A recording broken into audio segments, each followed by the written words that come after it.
Hey everybody, it's Mama Two Wife of One, and thank you guys so much for coming back to my channel. If this is your first time, I am Mama Two Wife of One. I am a content creator. I'm a fake influencer. I don't think I really influence people to do stuff, but well, it sounds good. So say I'm an influencer. I'm also a writer. I'm an editor, and I love words. I'm a reader, so sometimes I've done book reviews. I love documentaries, so I'll do a documentary review every once in a while. But if you clicked on this video, that's because you were intrigued either by my beautiful face and my fresh curls. You got the hair done yesterday, or you wanted to hear about Married at First Sight. So this is season 17. I think this is episode 17 now. I told you guys last week that I've been checked out of this season since probably episode 6 or 7, maybe. So I'm just watching it for you guys. But I will say that I think I'm finally ready to give my predictions on how Decision Day is going to go. Now, if you've never seen this show, go back to the first video for this series for season 17, where I break down exactly how the show works and the premise and all that stuff. If you've never seen it, look at that video first, and then actually watch all the videos and then like all the videos, because why not? Like the videos, share the videos. I don't know who else is still watching the show, but share it to someone who you're like, oh, this person is talking about Married at First Sight and you like the show, you should listen to her. Or share the video with somebody who's looking for someone like me to talk about things. I like analyzing TV shows. I love to break down a book, like character development and author choices and all that stuff. So if you know somebody who is looking for a fresh face or a fresh point of view, definitely, show them my videos. And I'd be more than happy to discuss stuff with them. And who knows, maybe I can find a new outlet for myself, which would be great. Pardon anymore. But regardless, I think I'm at the point now, again, when I'm ready to discuss what I think is going to happen on Decision Day. I'm pretty clear on the fact that most of these couples are not going to stay together. But what's interesting is how Decision Day actually goes. Because the way it goes is if one person says yes, the other person says no, it's still an automatic no. The person who says no and the person who says yes, they never say, oh, so the person who said no, do you think you might want to change your mind? Do you want to change to a maybe? They never have that discussion. One person says no, that's it, right? So I want to kind of predict what's going to happen with that. So let's start with, first of all, we didn't see Lauren and Orion this episode. Grateful for that. There was no reason to see them. We got to see Cameron, though. We have not seen Cameron in many episodes because he's had a lot of health challenges. And even seeing him on screen, I was happy to see him. Happy to see him up and walking around. But it was so sad watching him talk to Brennan and seeing how even just talking a lot made his heart rate go up, and he had to take several breaths, had to take a couple beats to bring his heart rate back down. And I am curious if this is a temporary thing, if this is something, I know he's been in and out of the hospital. He's had at least one surgery. I don't know if he's had more than one. But is that something that he's going to be plagued with the rest of his life, where he can't talk a lot? Where he has to limit the things that he does, because he told Brennan his whole existence right now is basically going from the hospital and coming back home, not really doing anything. And it was in that moment that I felt bad for him. I felt bad for him, period, for having to go through that because he's so young. But also, if you remember Cameron's career, he owns he owns a bicycle shop where he fixes bicycles, but he also arranges and participates in all of these biking treks, like through mountains and all that. It's very adventurous. So it's like, I don't know if that part of his life is over now. And I hope it's not, because I know how big that was for him to do those things. And so I was like, oh my gosh, I didn't even realize that he won't be able to really bike anymore, at least not for now. So I do hope that at some point that gets better. So we didn't see Cameron and Claire together. We have not seen them physically together in a very, very long time, but we've seen a lot of Claire, and again, not really seeing Cameron. So Cameron is talking to Brennan. Claire is talking to, I think, her mom maybe, or just a family friend.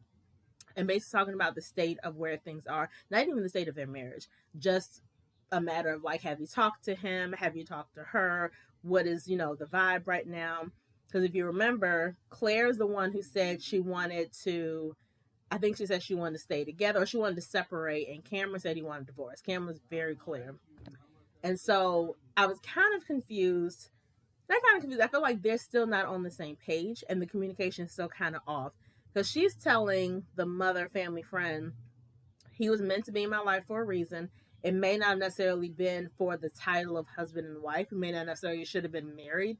But he's turned into one of my best friends. He is such an amazing guy. I literally have the utmost love and respect for him. He challenges me. He calls me on my stuff when he needs to. And that's what I asked for.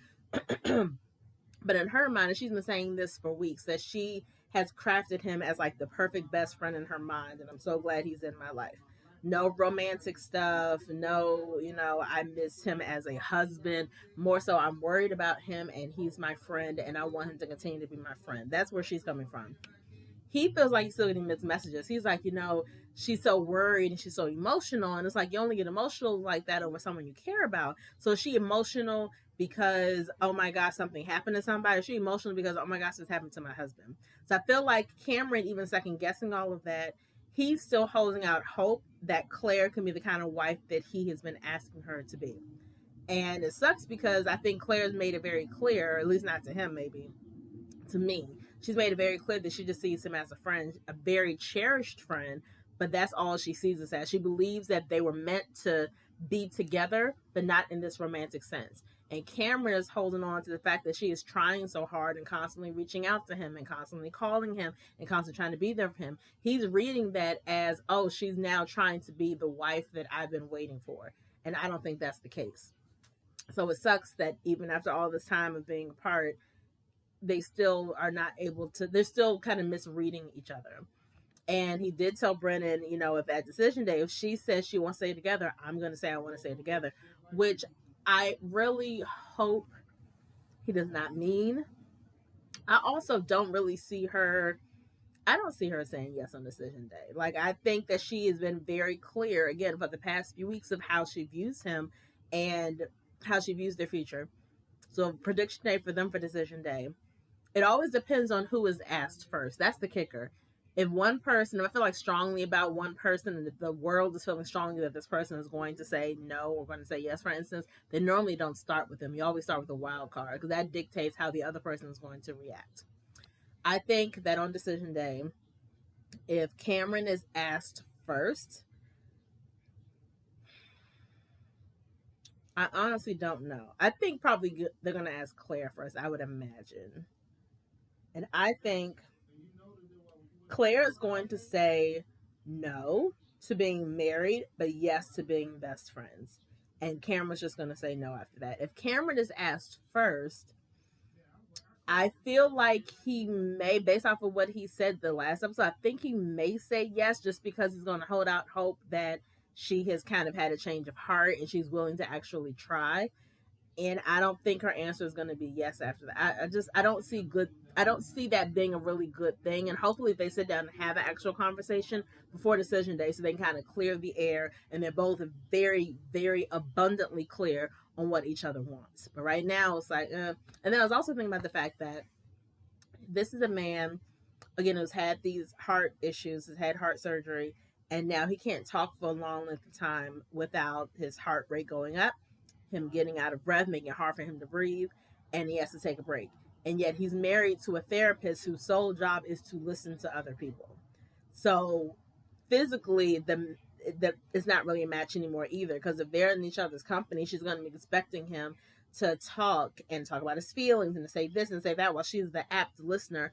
And it's like he can't even do that anymore physically. Like he can talk, but it hurts him, literally hurts him to talk too much. So I don't know. I haven't seen it for them for a long time, obviously, but I was really sad. I was sad to see Cameron struggling physically, but I was even sadder to hear him still with a little bit of hope in his voice when it comes to Claire. That's kind of, yeah, that kind of bummed me out a little bit. Lauren and Ryan, I said that they weren't in this episode. That doesn't mean they're not going to bring them back for decision day. They tend to bring everybody back, like just because. I think that obviously there's no point. They're both still going to say no, but I see them bringing them back just, just to see if anything's changed. Like, oh, have you guys talked since the retreat? Have things changed? Have you changed your mind? Ain't nobody changed their mind. They're both still going to say no. Next. Austin and Becca are exhausting. I don't even understand the whole scope of what's going on. I know that the general consensus online is that Austin is not attracted to Becca. He don't want her, but he's not man enough to say he don't want her, so he's just leading her on and by saying, I'm working on my intimacy. Of course I want you. Of course I desire you. I just don't understand. And now it seems like they met with all the did they meet with all the experts? No, they met with Dr. Pepper and they met with Pastor Cal. And it seems like the consensus is that Becca still doesn't feel desired, obviously, by her husband. and she feels like he's not trying, and she feels, she gets in her own mindset of him kind of want to throw his own hands up and not want to really do anything with her.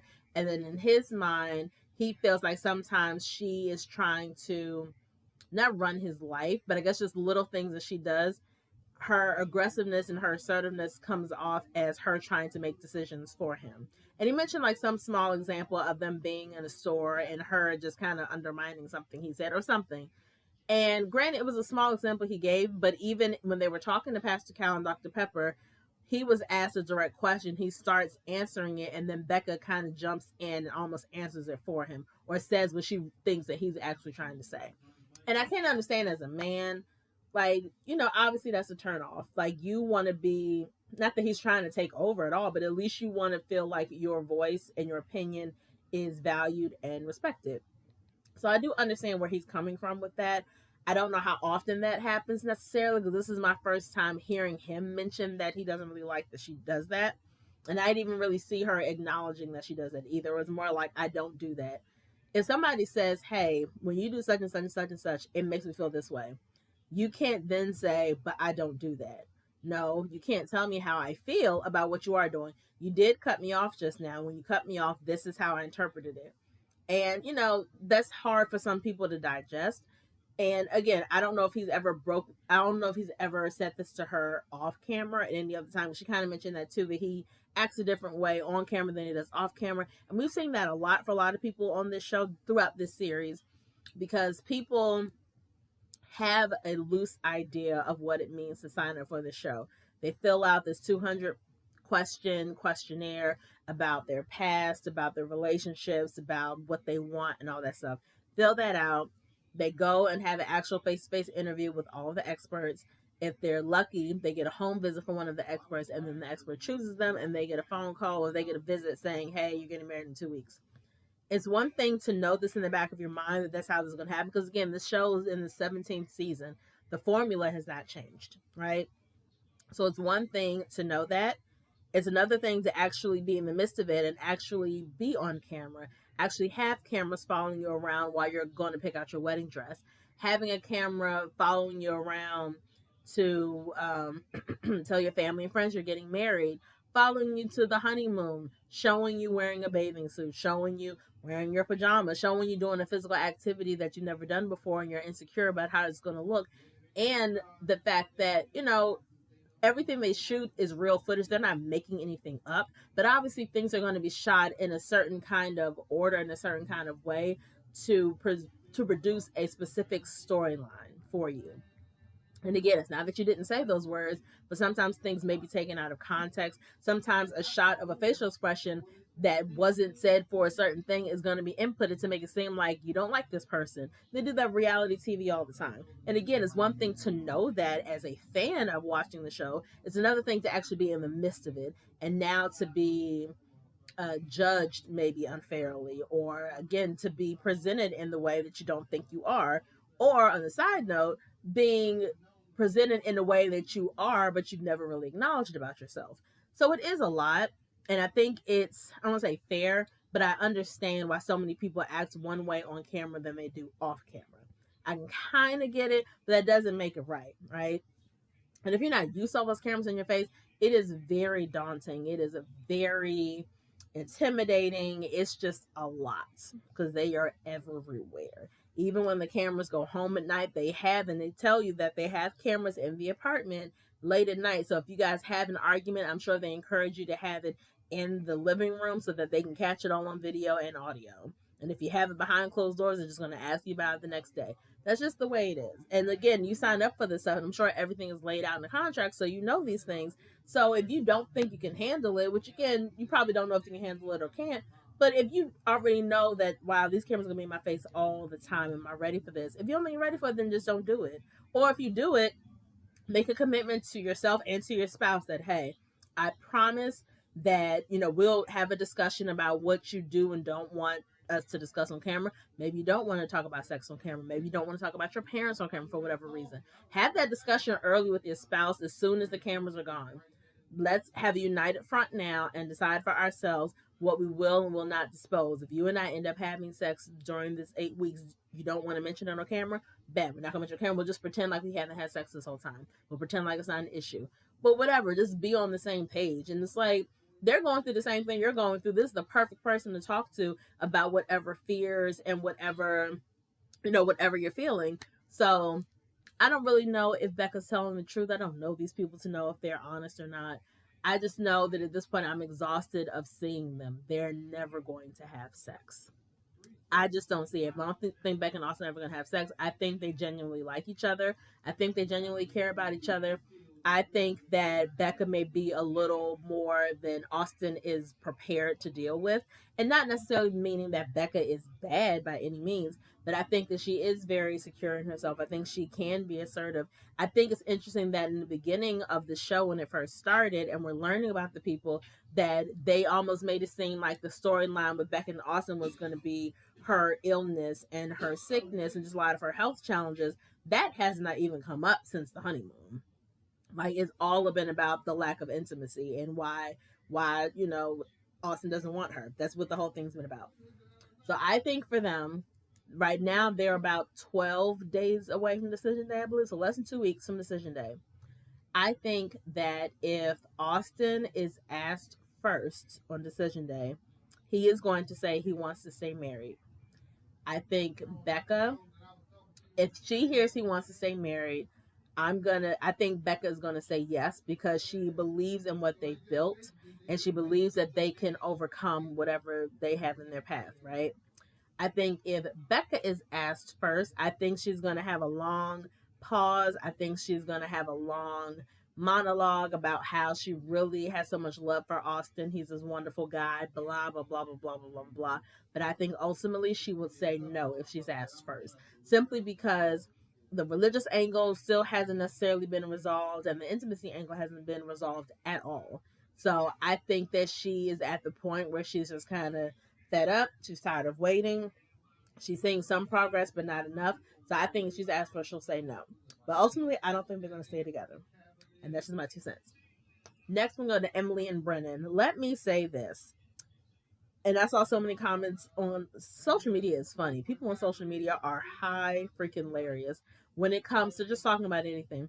But when it comes to talking about Brennan and Emily, a lot of people are giving, not a lot of people, they had a Zoom call with all of the experts. And, well, actually, even before the Zoom call, we see Emily still recuperating, obviously, from her accident, and Brendan is right there with her. He's making her meals or ordering the food. He's cleaning the whole apartment, just making sure that she's resting and doing what she needs to do. He took her to get her stitches out. He's being the husband that he's supposed to be.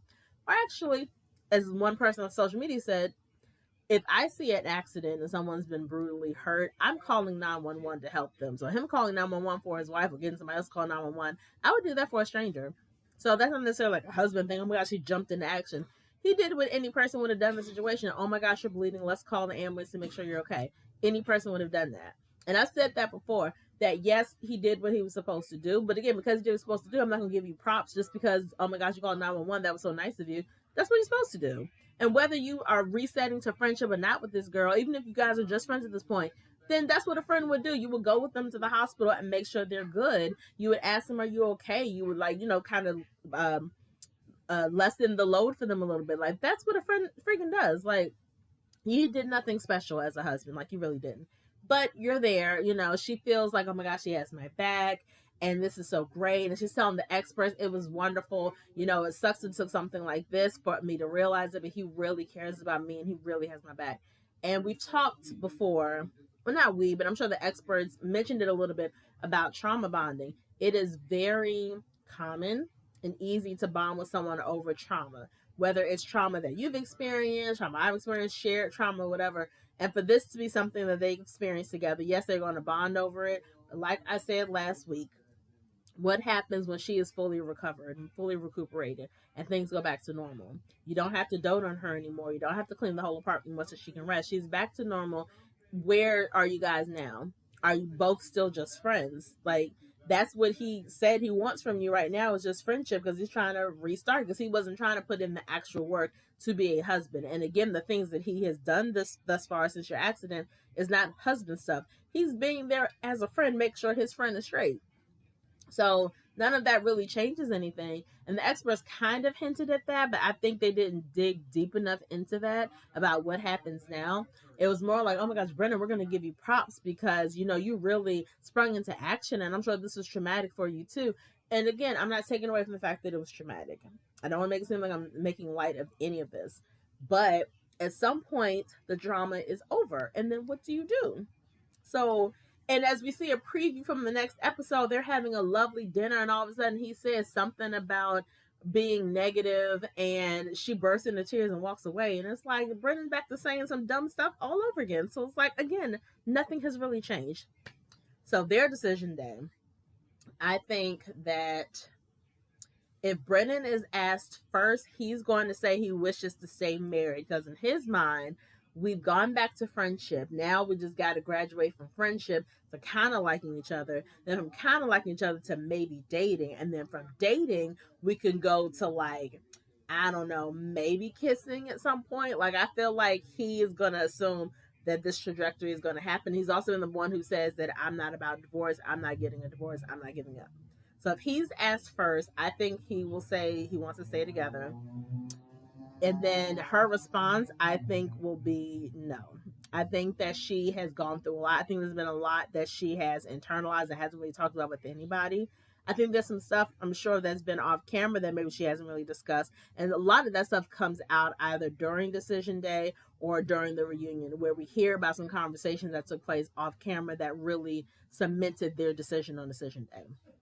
So I think if she's asked second, she's going to say no. If she's asked first, I think Emily's going to say no regardless of when she's asked, because I think that she has been patient.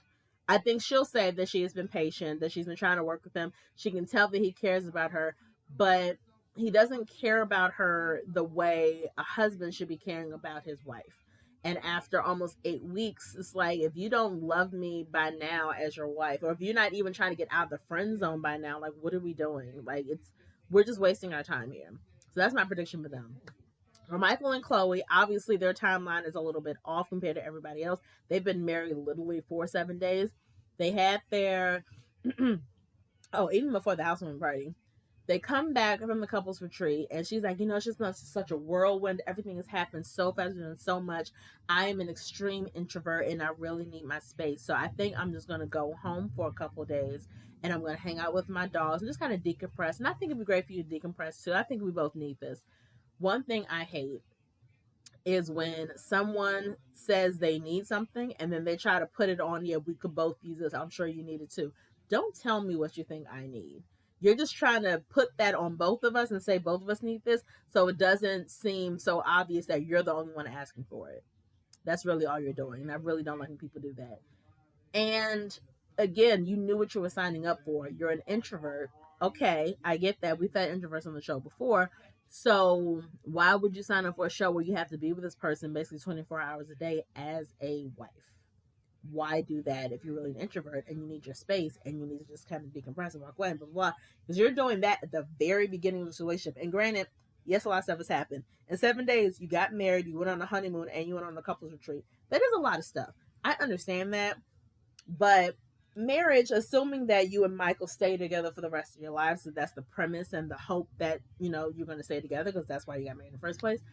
But assuming that happens, there's going to be other things that pop up in your relationship that are going to be too much, that are going to be overwhelming. You had the housewarming party. You're going to, have family and friends over just to hang out. You're going to be incorporating your lives with each other. So how often do you expect to have that as an option for you to go home for a couple of days just to decompress? That's not always an option. And it really shouldn't be an option. And I say this every season. This is why when they put you guys up in an apartment, for the most part, if I remember correctly, they always put you in a 2-bedroom apartment. They do not give you 1-bedroom apartment because they know it can be overwhelming. They know you may need your own space just for a little bit, not to move out, but just to be in a room somewhere where the spouse is not, and just decompress, meditate, breathe, take a nap, do whatever you need to do. So if you needed space, you should just go into that 2nd bedroom and just had your time and just relax. That's what should have taken place. Instead, you left the whole apartment for days and you're like, oh, I feel so much more refreshed and this is great. I just don't like them using that as a crutch because, again, that's not always going to be an option for you. And Michael took it in stride, like, oh, okay. He was disappointed, but he didn't say he was disappointed. And when they had the housewarming party, his friends kind of hinted at that with her. She apparently is a former people pleaser.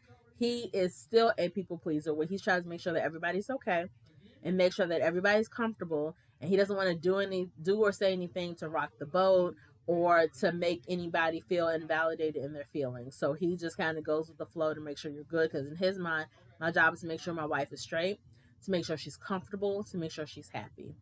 And yes, those things are all true, but nowhere in the marriage handbook does it say you're supposed to do all those things at the expense of your happiness, at the expense of your peace, at the expense of your needs. That's not supposed to be the case. So her learning that at the housewarming party, she's like, okay, I know I need to dig deeper because he's been amazing so far. He's been so understanding.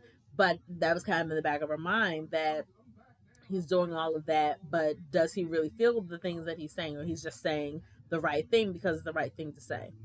And I think that, they'll have some moments where it's a little tough, but I think that it's good that she knows this information. She's going to kind of challenge him to dig a little deeper and challenge him to be more honest about the things that he feels. So I think that is a good thing, and I think that they'll be good for each other in that way, which is great. And I think it's also good that she gets to see him and we get to see him in a lot of different lights. Michael seems like a very layered person, and I say that in the best possible way. During the retreat and even before the retreat, when she went to his house, seeing him wearing skirts and seeing him wearing earrings, like wearing her earrings, it's like, okay, he's very in touch with his feminine side. And even when a man is very emotionally mature, they call it leaning into your feminine side as well, which is crap, but whatever.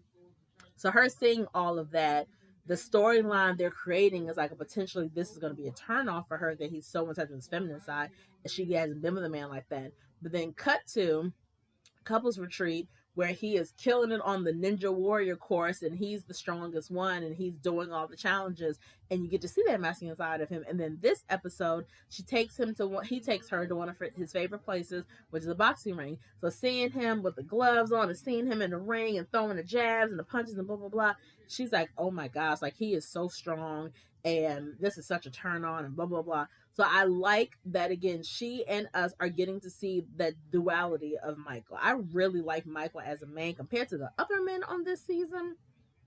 Mike and Cam are probably my favorite people. Brendan has always been able to kick rocks. It was always something about from the very beginning that I was not a fan of. Brendan can kick rocks. I liked Austin, but Austin is like getting on my nerves greatly. Orion is right up there with Brendan. Kick rocks, beat it, gone. But Cameron and Michael, I actually really like them. So for Michael and Claire, no. For Michael and Chloe, I feel like it's too early to decide what they're going to do for decision day because, again, they've only been married for 7 days. So you haven't seen them really start to live their lives and start to really, build on their chemistry. And, a little birdie, not didn't tell me, but on Instagram, one of the accounts I follow specifically about Married at First Sight, they hinted that it's possible that 2 of the couples have had sex. Not, I guess, by the time that we're watching it, but I guess just in general over the scope of the 8 weeks for all the couples. Because again, we're not watching this in real time. They got married like last summer, so they're all watching the episodes for the first time themselves to see how everything was cut. But all the decisions have already been made, divorces have already happened or whatever. But all the marriages and stuff happened last summer. So what I heard was, and I don't know how true this is, but I heard that Cameron and Claire and Michael and Chloe have had sex. I don't see where in the world Cameron and Claire could have sex, but who knows? Some stranger things have happened. Who knows? I can see Chloe and Michael having sex. I can definitely kind of see that. They are very attracted to each other. So they've never had that issue. That's been an issue with at least 3 of the other couples. So they already have that going for them. And again, because Chloe's able to see these different sides of Michael, I think that's helping her kind of open her eyes to, ooh, what could possibly. And then if you see some of the previews for next episode, they're in the sex shop. And she's talking about how she needs new vibrators, she needs new this. And he's like, okay, yeah, let's do this. And just the being around that stuff, your mind can't help but to start to wander and like, ooh, I wonder how she would look if she was wearing this. I wonder how he would look if I tied him up with this or whatever. So I firmly believe that the two of them have sex at some point. But yeah, so that was the episode. I am ready for it to be over. It's not going to be over till it's going to be over in March, but I think we have at least another 3 or 4 weeks of this show. So bear with me, guys. In the meantime, I will think of other things that I want to talk about on this channel. I took some notes. I'm sure they're somewhere. I wanted to talk about the We Are the World documentary. This is for people who are my age and older. I was talking to my hairdresser yesterday. She's 10 years younger than me. She didn't know what We Are the World are. I was like, you know what? You don't need to know. That's fine. Obviously, it's not for you, and that's okay. So I'll make that video for people my age and older. And there's some other good documentaries that are coming out that I want to discuss. Some books that I've read recently that I want to discuss. So I'll fill up this channel with some other content once the show is over. But trust and believe, I will not be reviewing the show again. I don't even know if I'm going to watch the show again, honestly. I just don't know at this point. But that's my review and recap of Married at First Sight Season 17, Episode 17. Make sure you like this video. Share this video with somebody who wants somebody like me to talk about something that they like or don't like or whatever. Share it with them. Comment below. Comment below if you believe that Michael and Chloe have sex. Comment below if you think Cameron and Claire have sex. I don't really see that happening, but definitely comment below with that. And yeah, subscribe to my channel. Yeah, do that too. Subscribe to my channel so you don't miss any of the videos that I do. And I hope you guys have a blessed week, and I will see you soon.